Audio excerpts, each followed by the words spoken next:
श्री हरि। आवश्यकताएं पूरी करें, इच्छाएं छोड़ें।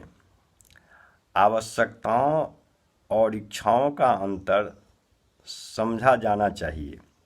आवश्यकताएं वे हैं जो हमारे जीवन रथ को चलने में अनिवार्य है, काम में आती है और उन्हें जुटाए बिना जीवित रह सकना संभव नहीं होता।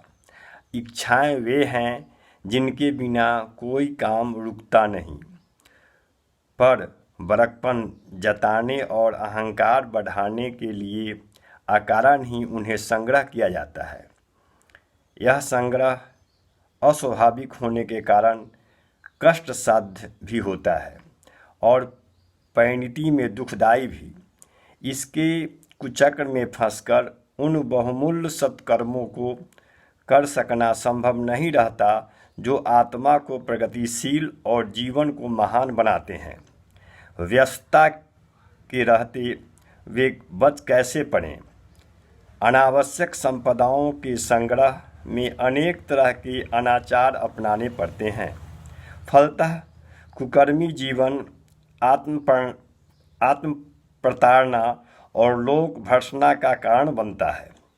आवश्यकताएं वे हैं जो औसत भारतीय स्तर की अन्न, वस्त्र, निवास, शिक्षा, चिकित्सा आदि को जुटाने के लिए अभिष्ट है।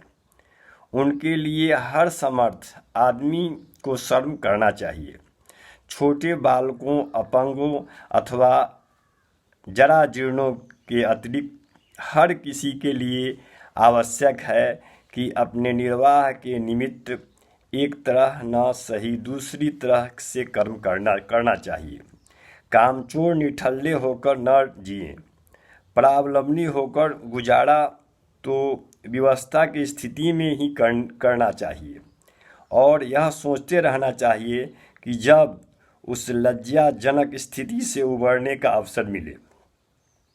इच्छाएं दुर्व्यसन है, नशेबाजी जैसी। जिन वस्तुओं की सामान्य दैनिक जीवन में आवश्यकता नहीं है, उन्हें क्यों तो संग्रह किया जाए और क्यों उनका अपव्यय करके कुप्रचलन का दुर्व्यसनों का भागीदार बना जाए।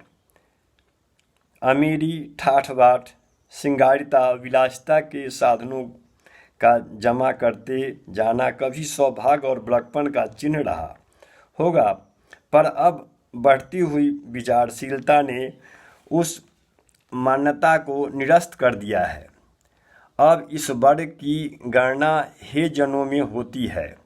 मनुष्य को समय, कौशल एवं अवसर मिला है, वह इसलिए है कि अपनी वरिष्ठता तथा दूसरे की सुख शांति बढ़ाने में उपयोग करे, इसलिए नहीं कि दौलत जमा करके ईर्ष्या भड़काया और विग्रह खड़े करे।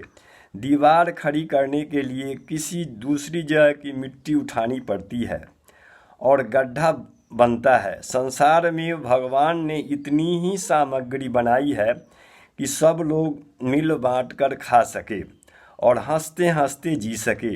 जो दूसरों की तुलना में अधिक संपत्ति विलासी बनना चाहते हैं, वह अपनी ईश्वर की और समाज की निगाह में नीचे गिर जाते हैं। जीवन सीमित है, मनुष्य को कार्य क्षमता भी मर्यादित है। इस अवसर पर किस प्रकार खर्च किया जाए, यह विचारणीय है। कोई चाहे तो गुजारा जितना कुछ भी घंटे में श्रम में ईमानदारी के साथ कमा सकता है और बची हुई सामर्थ्य को ईश्वर के इस उद्यान को सींचने में, विश्व वसुधा को समुपन्न करने में लगा सकता है। इच्छाओं को पतन की सीढ़ी बताया गया है और विचारशीलों को उनका परित्याग करने के लिए धर्मशास्त्रों में अनेक ढंग से कहा गया है। आत्मिक उन्नति का इसे प्रथम चरण बताया गया है। उस महान कथन का तात्पर्य उन इच्छाओं के परित्याग से है जो वासना, तृष्णा और अहंकार की अभिवृद्धि के असीम साधन जुटाने के लिए हर समय प्रेत पिशाच की तरह सिर पर चढ़ी रहती है।